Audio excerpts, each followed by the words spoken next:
Electric field की definition में ओम जो है रेजिस्टेंस का यूनिट होता है। हाँ, तो रेजिस्टेंस का ही सीजीएस यूनिट बता दीजिए।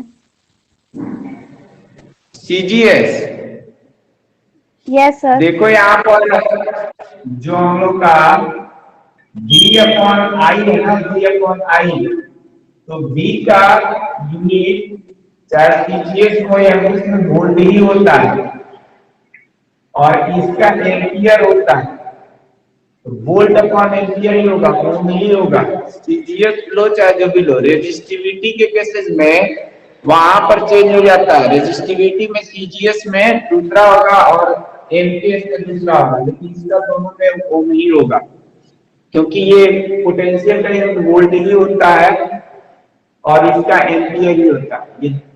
ठीक है, वोल्ट पर एम्पियर या ओम एक ही यूनिट है उसका। सीजीएस और एम्पियर दोनों एक ही है, रेजिस्टिविटी में चेंज हो जाता है। सीजीएस का पहले फुल फॉर्म तो जाने कि क्या होता है, इसके बाद इसका मतलब सुनो। सी किसके लिए यूज होता है? सी जो यूज होता है वो यूज होता है एमजीएस और सीजीएस का फुल फॉर्म पहले जान लो। एम का मतलब होता है कि जो मास होता है ना, मास, तो सॉरी मास का लेंथ, लेंथ को मतलब मीटर में, मीटर में उसको हम लोग मेजर करते हैं, और जो मास होता है उसको किलोग्राम में, किलोग्राम में, और एस जो होता है वो सेकंड में, तो एम्पियर हो गया।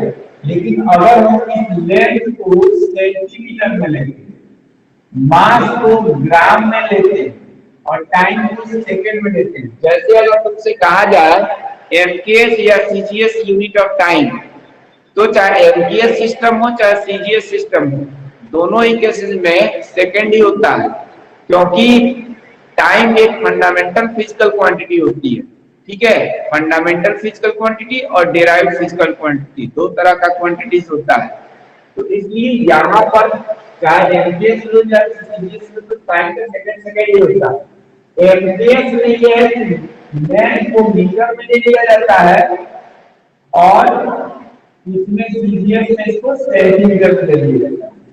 फिर ये किलोग्राम, मास को ग्राम में, क्योंकि हमारा जो मास होता है ना वो भी एक फंडामेंटल फिजिकल क्वांटिटी होती है, तो उसको किलोग्राम में और इसमें लिया जाता है सीजीएस में ग्राम में।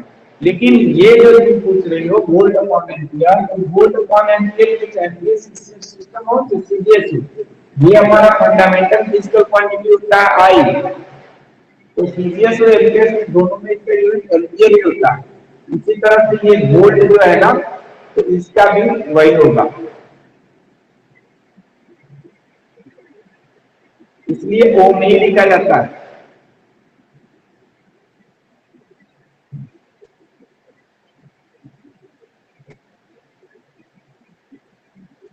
नेक्स्ट लिखेंगे हम लोग का कॉम्बिनेशन ऑफ combination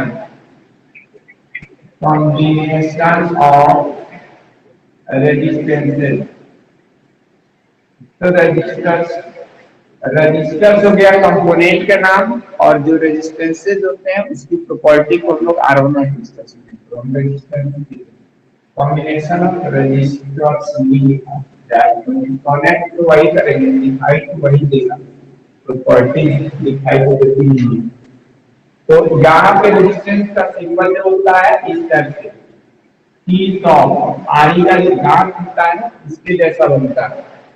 इसी तरह से एक दूसरा जो है रेजिस्टेंस और कनेक्ट कर दिया, एक और यहाँ पे कनेक्ट कर दिया। ठीक है, तो यहाँ पर ये 3 रेजिस्टेंसेस हो गए, जिनकी हम लोग नाम R1 R2 और R3 से दे दिए। इसको क्या किया, एक यहाँ पर की यहाँ पर एक डॉट लगा लेंगे, तो ये क्लोज की होता है, की तो है डॉट लगा लेंगे क्लोज, या डॉट नहीं लगेगा तो ओपन की, और यहाँ पर एक हमने सेल ले लिया, सेल का ये पॉजिटिव टर्मिनल और ये नेगेटिव टर्मिनल, और इसको क्या कर दिया, कनेक्ट कर दिया। कॉम्बिनेशन ऑफ रजिस्टर्स में 2 टाइप्स होते हैं, एक होता है सीरीज कॉम्बिनेशन सीरीज और दूसरा होता है पैरेलल कॉम्बिनेशन। पैरेलल कॉम्बिनेशन, ठीक है, दो तरह का कॉम्बिनेशन होता है। सीरीज कॉम्बिनेशन में क्या है, जो भी रजिस्टर्स होगा उसके दो दो एंड्स होते हैं। जैसे एक वायर अगर हमने ले लिया, चाहे रजिस्टर से ले लिया, तो इसके दो तार निकले होते हैं, एक इधर होगा एक इधर होगा, यानी दो इसके फ्री एंड्स होते हैं। ये जो दो फ्री एंड्स है, ये फर्स्ट रजिस्टर से इसको एक रजिस्टर माने, ये इसका फर्स्ट एंड हुआ, first and E and D, और ये इसका सेकंड एंड हुआ, सेकंड एंड, ठीक है। तो इसी तरह से यहाँ पर R1, R2 और R3 ये जो थ्री रजिस्टर्स है, तो इस फर्स्ट रजिस्टर्स के यहाँ पर ये क्या है, ये फर्स्ट एंड है, ये सेकंड एंड है, लेकिन ये सेकंड रजिस्टर्स के लिए ये फर्स्ट एंड है और ये इसका सेकंड एंड है, और थर्ड रजिस्टर्स के लिए ये इसका फर्स्ट एंड है और ये इसका लास्ट एंड है। तो इस तरह से सीरीज कॉम्बिनेशन को कैसे डिफाइन किया जाता है। सीरीज कॉम्बिनेशन, दूसरी चीज की ये सेल है, सेल से करंट जो फ्लो होती है पॉजिटिव टर्मिनल से नेगेटिव टर्मिनल, अगर ये की को हमने क्लोज रखा है, ये क्लोज की अगर रख दिया, क्लोज की, तो करंट क्या होगी, यहां से निकलेगी, मान लेते हैं आई एम्पियर की करंट है, और यही करंट जो होगी R1 में पास करेगी, यही R2 में भी पास करेगी, और यही R3 में भी पास करेगी। रीजन इसका ये है कि यहाँ पर इस करंट को पास करने के लिए कोई दूसरा पाथ नहीं है, एक ही पाथ है, इसलिए ये जो करंट होगी वो केवल जो है एक ही पाथ से जाएगी। सीरीज कॉम्बिनेशन में करंट जो है डिवाइड नहीं होता है, क्योंकि एक सिंगल ही पाथ होता है, इसीलिए और जितने भी उसके साथ सीरीज कॉम्बिनेशन में रेजिस्टेंस जुड़े होते हैं, कनेक्टेड होते हैं, सब में जो है करंट सेम पास करती है। इसको सीरीज कॉम्बिनेशन को दो तरह से डिवाइड करते हैं। पहली बात तो यहाँ पे सीरीज कॉम्बिनेशन होता क्या है, तो उसको हम कह देंगे in the series combination of the resistors the first end of the first, क्या जैसे ये रेजिस्टर फर्स्ट है, second end of the first resistor connected to the first end of the second resistor, and the second end of the second resistor is connected to the first end of the third resistor, and the last end of the last resistor is connected to the negative terminal of the cell or any terminal of the cell, and the first end of the first resistor connected with the help of key of the second terminal of the cell. मतलब एक terminal से जुड़ेगा ये, चाहे plus से जुड़े चाहे minus से, लास्ट रजिस्टर का लास्ट एंड जो होगा सेल के एक टर्मिनल से जुड़ेगा, और फर्स्ट रजिस्टर का फर्स्ट टर्मिनल जो होगा सेल के दूसरे टर्मिनल से जुड़ेगा।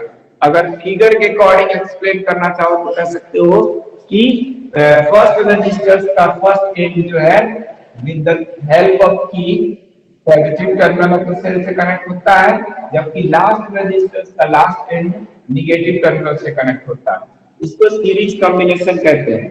एक डेफिनेशन ये है बहुत लंबा चौड़ा, और दूसरा सिंपल सा डेफिनेशन ये है, the combination of resistors in which current is same in all resistances. ठीक है, ऐसा मतलब ऐसा कॉम्बिनेशन रजिस्टर्स का जिसमें क्या होता है, सभी रजिस्टर्स में करंट सेम होता है। ऐसे कनेक्शन को या ऐसे कॉम्बिनेशन को हम लोग सीरीज कॉम्बिनेशन कहते हैं। The combination of resistors in which current is same in all resistors is called series combination. तो ये सिंपल सा डिफिनेशन होता है। दूसरी बात कि हम लोग ओम्स लॉ पढ़े थे, ओम्स लॉ में क्या था, V = IR पढ़े। और जहां पर बात आती है, जहां तो हमने बता दिया कि सीरीज कॉम्बिनेशन में करंट जो होती है वो सभी रजिस्टर्स में सेम होती है, लेकिन जहां पर पोटेंशियल डिफरेंस की बात करें, वोल्टेज की बात करें, तो ये वोल्टेज सेम रहेगा कि नहीं रहेगा। तो वोल्टेज के लिए जरा देखते हैं, ओम्स लॉ पढ़े हुए हैं, V = IR होता है। तो यहाँ पर देखिए जरा, ये I × R1 यहाँ पर आएगा, तो I इंटू R1, इसमें करंट जो है I है, लेकिन रेजिस्टेंस सेम है, तो I इंटू R2, यहाँ पर I इंटू R3, यानी करंट तो सेम है, लेकिन R1, R2, R3 की वैल्यू जो होगी वो डिफरेंट डिफरेंट होगी। इस वजह से क्या होगा, I इंटू R1 जो हमको देगा, यानी ये जो फर्स्ट रेजिस्टेंस है, इनके बीच का जो पोटेंशियल डिफरेंस आएगा वो कुछ अलग आएगा, उसको हम V1 मान सकते हैं। ठीक है, इसी तरह से ये दूसरा, ये भी नहीं समझ में आ रहा, तो मान लो I हमने लिया 2 एम्पीयर, सामने 2 एम्पीयर का करंट फ्लो कर रहा है, और जो रेजिस्टेंस है, रेजिस्टेंस से एक में ले लिया, मान लेते हैं R1 ले लिया मैंने, R1 ले लिया 3 ओम, R2 ले लिया 4 ओम, R3 ले लिया 5 ओम। अगर इनको मल्टीप्लाई करोगे तो I R1 निकालोगे 2 into R1 की जगह 3, 2 3 का 6, तो ये 6 वोल्ट आएगा। R2 इसी तरह से जब निकाला जाएगा तो ये आ जाएगा 2 into 4, तो ये आ जाएगा 8 वोल्ट, और इसमें निकालेंगे तो into 5 तो ये आ जाएगा 10 वोल्ट। यानी यहाँ पर 6 वोल्ट, 8 वोल्ट, 10 वोल्ट, ये क्या है, सब में पोटेंशियल डिफरेंस जो है डिफरेंट डिफरेंट आता है।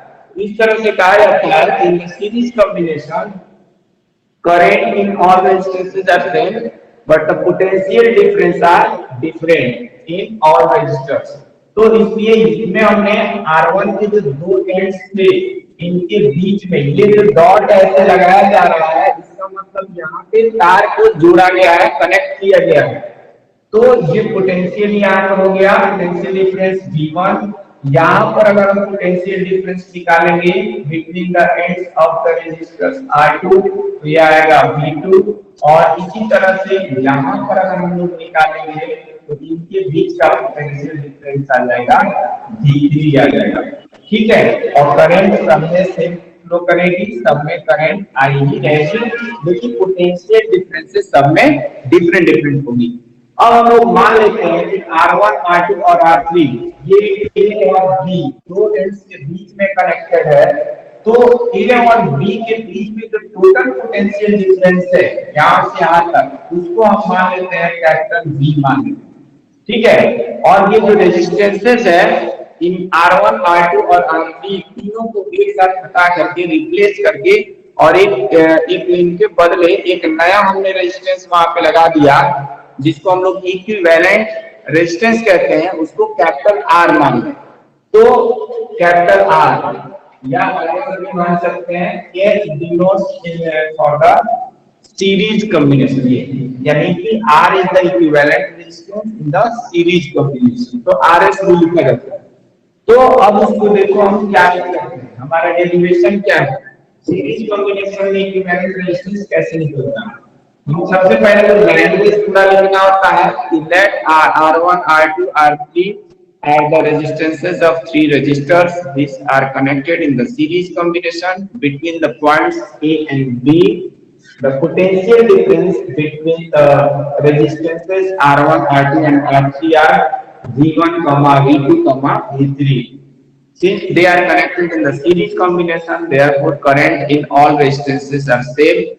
अब इसका लिख लेंगे, उसके बाद लिखेंगे कि since potential difference is the, या potential is the scalar physical quantity, therefore the equivalent potential between the points A and B is given by the algebraic sum of the these potentials. Therefore यहाँ पे लिख देंगे V equal to लिखेंगे V1 plus V2 plus V3 लिख लेंगे।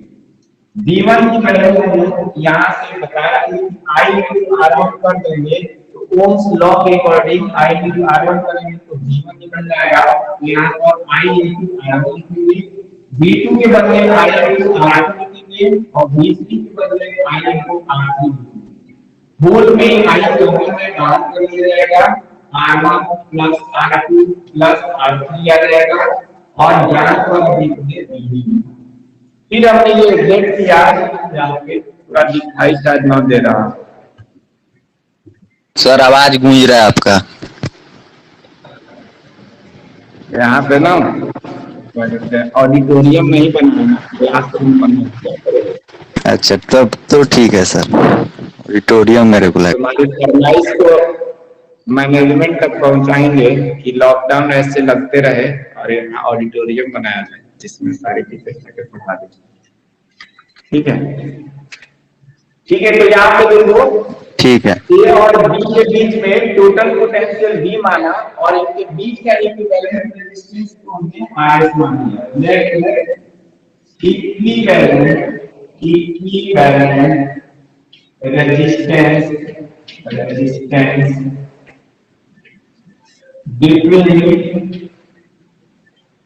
between points A and B is RS, R capital और S therefore B equal to I into RS। इसको equation first मान लिया, इसको इक्वेशन सेकंड। B की वैल्यू हम I into RS आ जाएगा। ये सभी R1 R2 सबको हटा दिया और उसके बदले जो नया रेजिस्टेंस दिया है उसी को हम लोग इक्विवेलेंट रेजिस्टेंस कहते हैं। उसके बाद जो नया रेजिस्टेंस के लिए RS। अब यहाँ पर भी B की वैल्यू क्या है इक्वेशन फर्स्ट में, और यहाँ पर भी B इक्वल टू IRS है इक्वेशन फर्स्ट और सेकंड से। दोनों की राइट हैंड साइड को हम लोग इक्वेट कर देंगे। फ्रॉम यहाँ पर लिखेंगे equation first and second, equation first and second. यहाँ से लिखेंगे IRS इक्वल टू I और यहाँ in bracket R1 plus R2 plus R3। यहाँ ये I से I कैंसिल हो जाएगा तो RS इक्वल टू आ जाएगा R1 plus R2 plus R3। तो इस तरीके से क्या हम देख पा रहे हैं कि RS जो आ रहा है इक्विवेलेंट आ रहा है R1 plus R2 plus R3 के।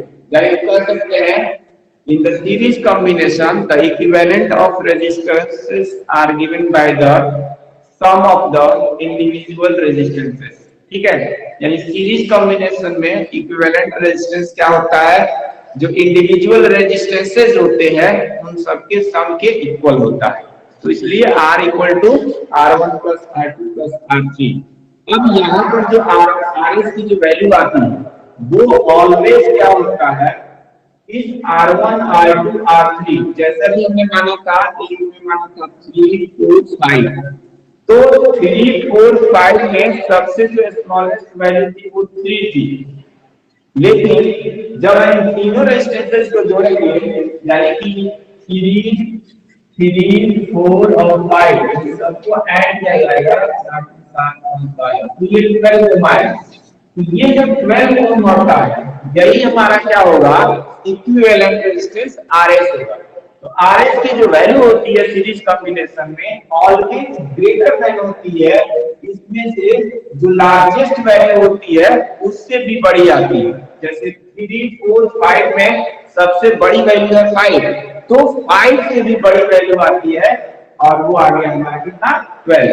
तो इसमें जब भी हम लोग रेजिस्टेंसेस की वैल्यू अगर ज्यादा चाहिए तो हम सीरीज कॉम्बिनेशन में जोड़ेंगे। जब भी रजिस्टर्स को किसमें कनेक्ट किया गया हो सीरीज कॉम्बिनेशन में, तो उसमें से जो हाईएस्ट वैल्यू होती है मैक्सिमम वैल्यू होती है उस वैल्यू से भी ज्यादा जो होती है इक्विवेलेंट रेजिस्टेंस की वैल्यू आती है। जब भी ये डेरिवेशन हम लोग कर लेते हैं तो फाइनली हमारा जो भी कंक्लूजन होता है, जो भी रिजल्ट निकलता है, तो ये मैथमेटिकल एक्सप्रेशन लिखने के बाद भी एक लैंग्वेज लिखना पड़ता है जो कि मैंने अभी बोला। एक से सुन लो, the equivalent resistance in the series combination is always is equal to the sum of the individual resistances. The equivalent resistance in the series combination is equal to the sum of the value of the individual resistances। यानी जो individual resistances है, अलग अलग resistances है, उनके value के सम के equal आता है। और एक लाइन और जो यहाँ पर जो बात समझाया कि जो इक्विवेलेंट रेजिस्टेंस की वैल्यू आती है वो ऑलवेज ग्रेटर देन आती है किसके, द मैक्सिमम वैल्यू और the largest value of the resistance. The equivalent resistance is always greater than the value of the maximum value all resistances, यानी जितने रेजिस्टेंसेस हैं 3 4 5 जितने भी जुड़े हैं उसमें से जो सबसे बड़ी वैल्यू है उससे भी इक्विवेलेंट वैल्यू का मान हमेशा क्या आता है, उससे भी बड़ा ही आता है। तो ये हमारे पास सीरीज कॉम्बिनेशन रहा। सीरीज कॉम्बिनेशन है इसको हम लोग एंड टू एंड कॉम्बिनेशन बोलते हैं। End to end, end to end combination का मतलब ये हुआ इसका सिरा इससे, इसका सिरा इससे, इसका सिरा इससे, सिरा का मतलब end, end to end, end to end combination ये सीरीज कॉम्बिनेशन कहलाता है। या इसमें बोला मैंने the combination of resistances in which current itself is called series combination. Series combination को दूसरे ढंग से कैसे डिफाइन किया? In the series combination the second end of the first resistor is connected to the first end of the second resistor, and the second end of the second resistor is connected to the first end of the third resistor, and the last end of the resistors are and so on करके and so on, and the last end of the last resistor is connected to the one terminal of the cell or battery, cell या battery से जुड़ दिया जाता है, and the first terminal is also connected to the another terminal of the cell or battery। तो ये series combination को ऐसे डिफाइन किया जाएगा, ठीक है। इसके बाद आता है पैरेलल कॉम्बिनेशन। इसका मन करे तो स्क्रीनशॉट ले लो।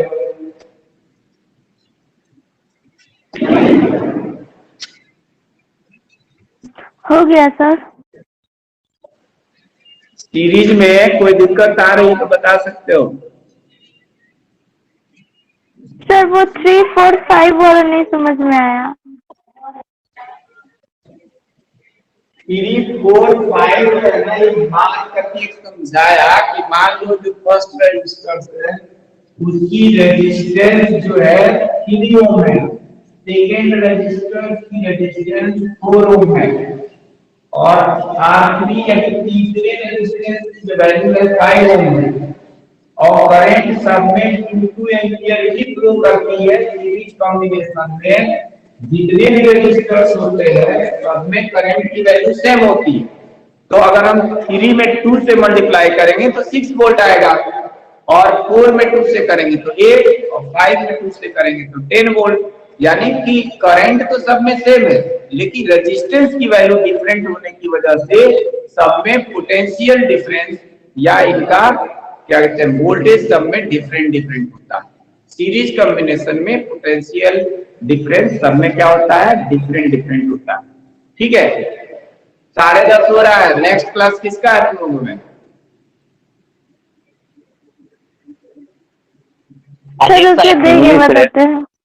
अजीत सर का है। इंग्लिश है अजीत बात है सर। ना, 10:30 में ही ना पीरियड खत्म होगा कि 10:40 में? सर 10:40 में, 10:40 में। अच्छा, अगर आवाज की दिक्कत हो तो लगा लीजिए। लेकिन फिर पूछ नहीं पाओगे, ये भी तो दिक्कत है। सर तो लास्ट में निकाल दीजिएगा। देखो अच्छा सुनाई दे रहा है तो ठीक है, नहीं दे रहा इसमें जो पैरेलल कॉम्बिनेशंस में जो रेजिस्टर्स होते हैं उस सभी रेजिस्टर्स का सबका जो फर्स्ट एंड होता है,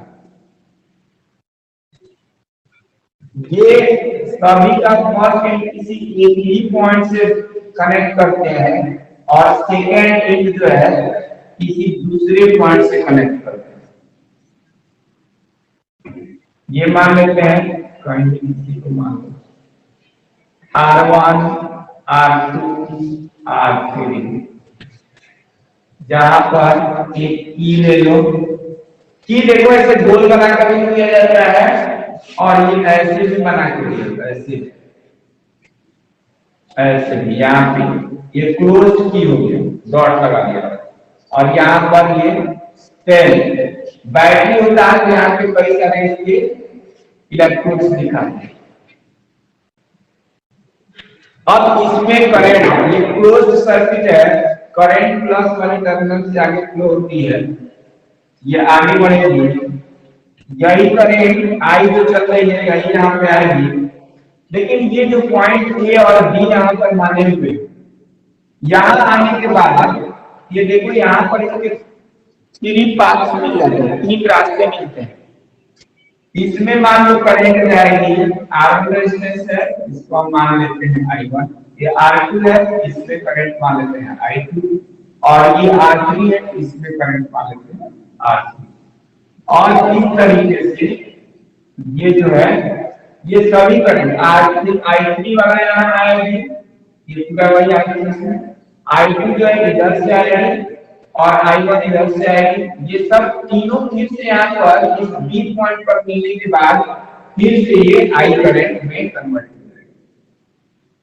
I1 करंट चली गई और यहाँ पर आने के बाद इस A पॉइंट पर इसको 3 पार्ट मिले थे, 3 रास्ते मिले थे।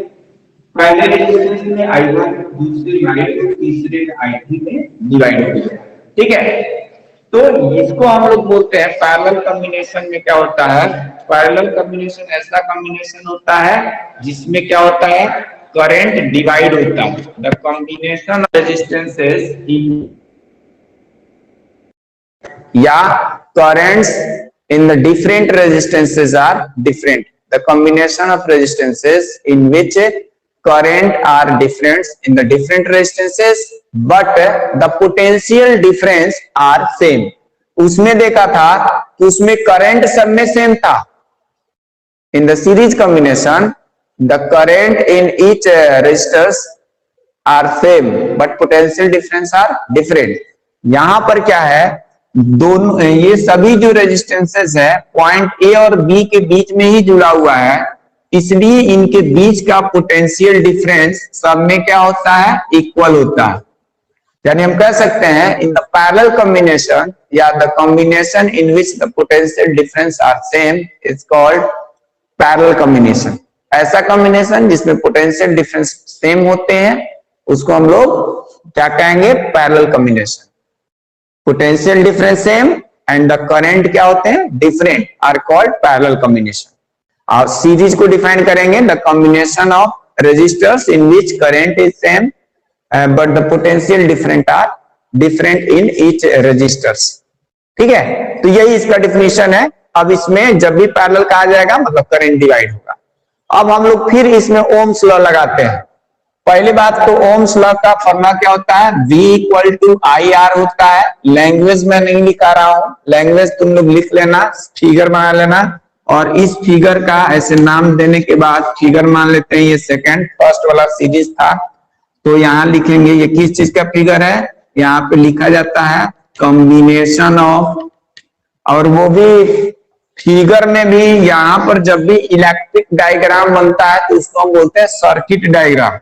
तो यहां लिखेंगे circuit diagram of parallel combination यहां पे लिखना ऑफ द रजिस्टर्स। ठीक है, रजिस्टर्स का पैरेलल कॉम्बिनेशन के लिए सर्किट डायग्राम। उसके बाद इसमें लिखना होता है कि let 3 resistances R1, R2 and R3 are connected in the parallel combination between the 2 points A and B. Point A and B are connected with the help of the key and a cell in this circuit. ठीक है, when current passes through the cell, it divides at the point A in different resistances like R1, I1, I2 and R3। इतना लिखने के बाद फिर लिखेंगे since these resistances are connected only between the points A and B, therefore the potential difference of each resistance is equal or same, that is V मान लिया। अब उसके आगे जो है हम लिखेंगे by using Ohm's law, Ohm's law. Ohm's का ओ कैपिटल में रहेगा, ओम्स लॉ। यहां पे लिख लेंगे V इक्वल टू हम I1 इंटू R1 लिखेंगे। फिर यहां से भी V अगर निकालेंगे I इंटू R1, इससे अगर V निकालेंगे तो यहां से निकलेगा I2 इंटू R2 निकलेगा, इससे V निकालेंगे तो V इक्वल टू निकलेगा I3 इंटू R3। ठीक है, तो ये सभी जो है, हाँ एक बात और थोड़ा सा ध्यान देने वाली बात है, ये सब हम V तो लिख दे रहे हैं, लेकिन ये तुम लोगों को बात हजम नहीं हो रही होगी, क्योंकि यहाँ I1 R1 लिखा तो V लिख दिया, I2। ये बाद में हम इसको ये सेंटेंस लिखेंगे कि ये सभी रेजिस्टेंसेज जो है ना A और B ही पॉइंट के बीच में जुड़े हैं, इसलिए इनका पोटेंशियल डिफरेंस सेम होगा। तो अभी हम ऐसा करते हैं कि इसको यहां से क्या निकाल रहे हैं, ये सब V निकाले हैं, तो इसको थोड़ा सा I1 I2 R3 की वैल्यू निकालते हैं यहाँ पे अलग अलग। जैसे ये लिख दिया V equal to I1 R1 लिखा ना, तो इससे हम क्या करेंगे, डिवाइड होने वाला काम हमारा हो रहा है I1 I2 I3, यानी करंट डिवाइड हो रहा है। तो I equal to I1 plus I2 plus I3 का सम होगा, इसलिए हम यहाँ क्या करने जा रहे हैं कि V equal to I1 R1 तो लिखा है, V equal to I1 R1 तो लिखा है, लेकिन इससे मैं क्या कर दे रहा हूं ना कि I1 की वैल्यू जब निकालूंगा तो R1 इधर लेफ्ट हैंड साइड में जाएगा तो V अपॉन R1 हो जाएगा, तो I1 की वैल्यू निकल गया। सिमिलरली हम यहाँ पर डायरेक्ट लिख देते हैं, सिमिलरली क्या होगा, I2 जब निकाला जाएगा तो V अपॉन R2 होगा, मतलब हम इसको भी लिखेंगे V equal to I2 R2, तो इससे I2 की वैल्यू आ जाएगा V अपॉन R2 एंड। और तीसरा जो है हमारा I3 जब लिखना होगा तो ये भी लिखा जाएगा V अपॉन R3। अब यहां लिखेंगे सिंस I जो है ना, यानी जो करंट I है, यही I1 I2 और I3 में डिवाइड हो रहा है, तो यहाँ I1 plus I2 plus I3 लिख लेंगे। यहां से जो I1 I2 I3 की वैल्यू निकाले हैं उसको हम लोग इसमें सब्स्टिट्यूट करेंगे, तो हमारे पास क्या आ जाएगा, यहाँ पर आएगा V upon R1 plus V upon R2 plus V upon R3 आएंगे, लिख लेंगे। ठीक है, और यहां से I होल इक्वेशन से हम यहाँ पर V यहाँ भी है, V यहाँ भी, V यहाँ भी है, तो V को कॉमन कर लेंगे तो हमारे पास आ जाएगा I इक्वल टू V और 1 by R1 plus 1 by R2 और प्लस 1 बाई R3 आ जाएगा। ठीक है, यहां से मैंने बोला था कि अगर ये R1 R2 R3 इन तीनों रेजिस्टेंसेस को रिप्लेस कर दिया जाए, हटा दिया जाए और इनके बदले एक नया रेजिस्टेंस लगा दिया जाए, तो उसको इक्विवेलेंट रेजिस्टेंस बोलते हैं। अब लिखेंगे कि लेट इक्विवेलेंट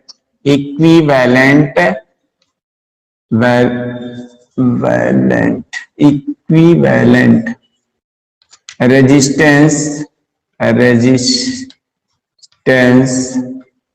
बिटवीन, ये बिटवीन है, शॉर्ट में लिखा है, between A and B is RP। Parallel के लिए RP लिख दिया, कोई जरूरी नहीं है RB लिख सकते हो। देयरफॉर A और B के बीच का पोटेंशियल है V, रेजिस्टेंस हो गया RP, करंट पास हो रही थी I, तो ओम्स लॉ से क्या लिखेंगे, V इक्वल टू I तो लिखेंगे, R के जगह RP लिख देंगे बस। इससे I की जब वैल्यू निकाला जाएगा तो I इक्वल टू आ जाएगा V अपॉन RP, तो I equal to V upon RP आ गया। इसको इक्वेशन सेकंड मान लेते हैं, इसको इक्वेशन फर्स्ट मान लेते हैं। यहां से I की value V into 1 by R1 plus 1 by R2 करके निकला है, और उधर जो है इधर हमारे पास निकला V अपॉन RP। अब ये from equation first and second, यहां से I के जगह V अपॉन RP लिख लिया। यहां पर जो है V तो है ही, 1 upon R1 plus 1 upon R2 plus 1 upon R3 लिख लिया। यहां से V कैंसिल हो जाएगा, तो हमारे पास आ जाएगा 1 upon RP equal to 1 by R1 plus 1 upon R2 plus 1 upon R3। ये हमारे पास ये टर्म्स आ जाएगा। तो इक्विवेलेंट इसमें देखो कैसे निकला, जब हम लोग पैरेलल कॉम्बिनेशन में रेजिस्टर्स को कनेक्ट करते हैं तो इक्विवेलेंट कैसे निकलता है, जो अलग अलग हमारे पास रेजिस्टेंसेस है उनका रेसिप्रोकल यानी 1/R1, 1/R2, 1/R3 यानी अलग अलग रेजिस्टेंसेस का रेसिप्रोकल के सम के इक्वल आता है। फिर से सुनो क्या कहा, the reciprocal of the equivalent of the equivalent resistance in the parallel combination is equal to the sum of the reciprocals of the individual resistances। और इसमें जो Rp की वैल्यू आती है, इसमें से जो सबसे छोटा रेजिस्टेंस होता है, जैसे 3, 4, 5 का ही दिया था, तो सबसे छोटा रेजिस्टेंस था 3 ओम, तो इस जगह उसी रेजिस्टेंसेस को पैरेलल में कनेक्ट कर देंगे तो उसकी जो इक्विवेलेंट वैल्यू आएगी वो 3 ओम से भी कम आती है। यानी जब भी हमको पैरेलल कॉम्बिनेशन में कनेक्ट करना होगा, मतलब यानी कि लो वैल्यू लाना होगा रेजिस्टेंस का, तो उसको पैरेलल कॉम्बिनेशन में जोड़ेंगे। और जो भी रेजिस्टेंसेस दिया है उससे अगर हाई वैल्यू लाना है उसके टाइम ओवर हो चुका है। पैरेलल का ले लो, हो गया, ज्यादा ही हो गया, ठीक है, स्क्रीनशॉट ले लो।